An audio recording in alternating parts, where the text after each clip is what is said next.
back. You're listening to Houston Real Estate Radio. I'm your host, Shanna Register, and every week we bring you news and information you can use on your next real estate transaction. This weekend, we are at the Bridal Extravaganza down at the George R. Brown Convention Center. So many brides walking by, so much to think about, so much to do as they're planning for their weddings, and this is the one place they can go just for one-stop shopping, get the entire wedding planned. So it's an exciting weekend for a lot of brides, probably more so for the bride than the groom, but a lot of moms, mothers of the brides, and the brides themselves are out here making lots of plans. And the reason we're here today at Houston Real Estate Radio is to talk about some of those things that you need to know when you're buying, when you're merging, whether it's two families together or a husband and wife together. Either way, you're going to have a place to live afterwards. So I've got an agent, an RREA agent here from the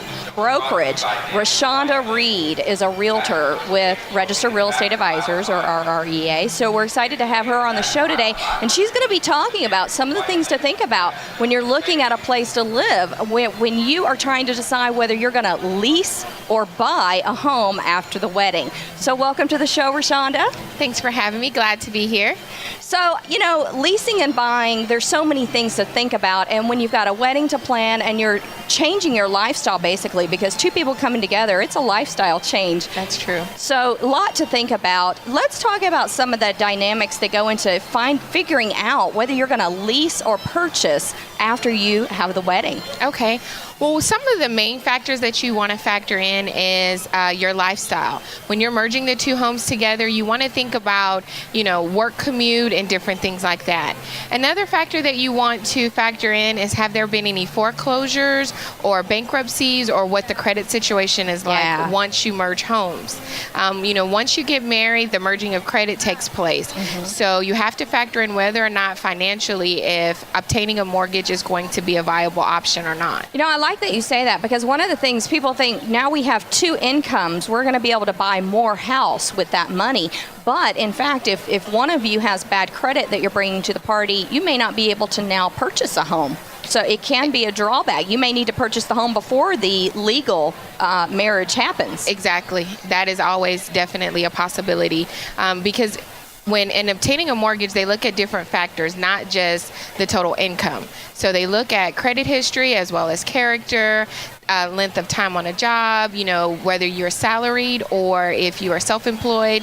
So all those things play a factor. So it's definitely good to start thinking about if you want to lease or purchase, and look at that actually before the union takes place.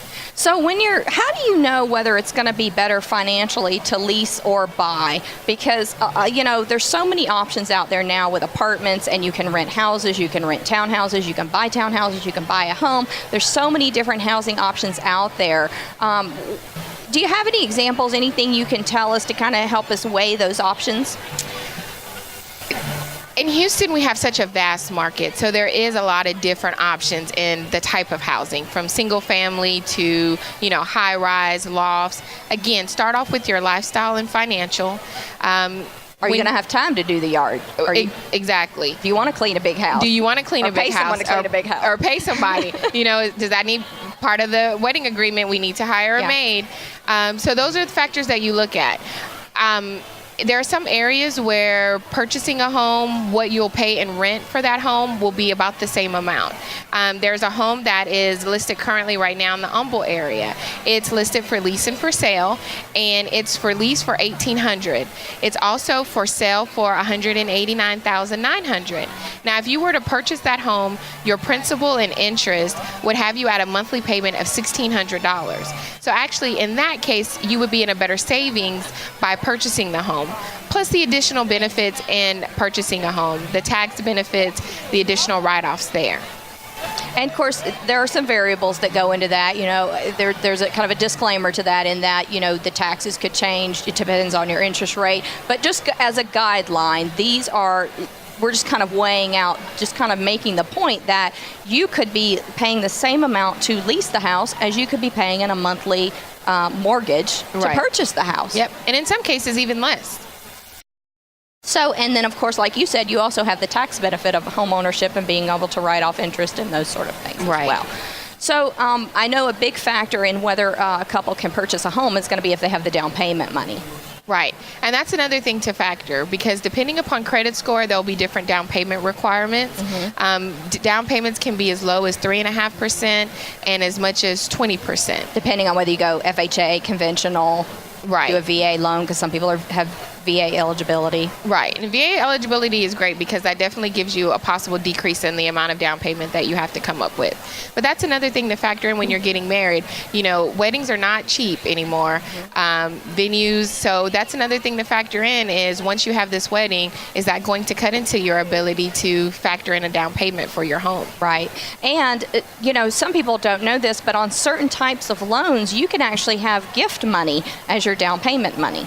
Right, that's true. So that's something to think about, that depending on what type of loan you get, you might be able to have gift money from, a family member that you could use towards that down payment money. Right, that's correct. Now, on some loans, they don't allow that, so of course you have to talk to your lender and see if that's a program that would work for you. There are some down payment assistance programs out there. Do you recommend, when you talk with buyers that don't have, the down payment money or they're trying to save, do you recommend any of these down payment assistance programs? I do. It depends on the overall situation.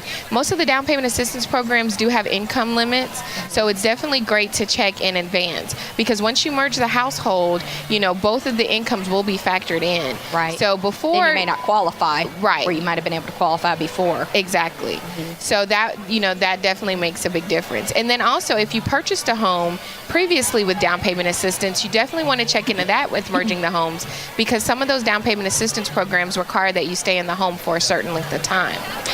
In Texas, one of the things that we get asked the question a lot is, can I do a rent to own on a property? I can't afford to buy this property now, but I really like it. Can I rent it and purchase it?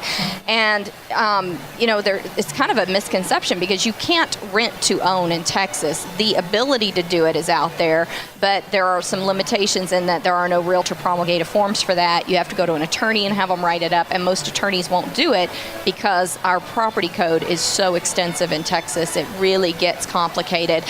So I hear that question a lot, can I do a lease to own? But one of the things that I have seen people be able to do that's done quite frequently in Texas is doing owner financing. Right. So that's sometimes an option. If they aren't able to get a conventional loan, they may have the opportunity to do owner financing if someone owns that house outright. Right. And it's always better to do it if the person owns the home outright versus someone who has a mortgage on it, because then there's already a second lien holder in addition to the person who's owner financing that will play a factor as well. And I think that there's just so many things to think about when you're merging two households, whether it's just a bride and groom getting married or if they've got children involved. So many things to think about. It's an exciting time, but you really need to get some counseling from your CPA and your lender and figure out what road you're going to take. So I appreciate you coming on the show and giving us this great information. All right, we'll be right back with one more segment here on Houston Real Estate Radio. I'm Shannon Register, and we'll be right back.